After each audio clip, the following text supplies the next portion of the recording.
કાલે આપણે લોકોએ વાત કરી હતી સત્યને જાણવાની, પણ ખરેખર સત્ય છે શું? યાત્રા કરવી, ભજન ગાવા, માળાઓ કરવી, દડતા દડતા દ્વારિકા જવું, ઈ છે સત્ય કે સત્ય કઈક અલગ જ છે? તો એક વ્યાખ્યાથી તમને સમજાવું તો એક નગર હતું, એ નગરમાં કોઈ હાથી નહોતો જોયો. એ રાજાને એમ થયું કે આપણે કઈક અલગ કરીએ.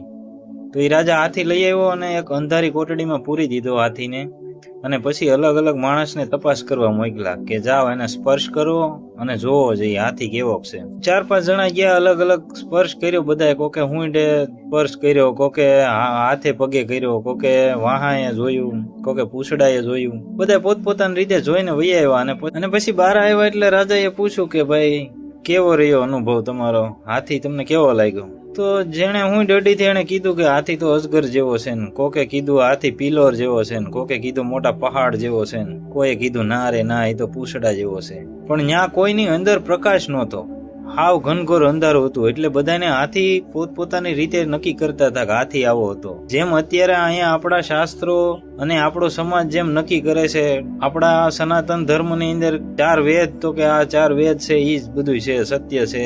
ગીતાજી છે ઈ જ સત્ય છે. મુસ્લિમ લોકો કહે કે કુરાન છે ઈ જ સત્ય છે. ક્રિશ્ચન બાઇબલ સત્ય ગણે છે. બધા અલગ અલગ ધર્મોના માણસ અલગ અલગ. આ એક બ્રહ્માંડ છે એ હાથી છે. અને આ બધા હિન્દુ, મુસ્લિમ, શીખ, ઈસાઈ, આ બધા છે ને એક હાથીના બધા પાર્ટ છે. એક પગ છે, એક હૂંડ છે, એક પૂછડું છે. પણ બધા એનાથી આગળ નથી વધતા. પણ એની અંદર પ્રકાશ થઈ જાય, જેમ કે ગંગા સતી પાનબાઈ માને અંદર પ્રકાશ થયો અને એને જોયું જગતને, ત્યારે એને કીધું પિંડ બ્રહ્માંડ. આપણું પિંડ છે એ જ આખું બ્રહ્માંડ છે.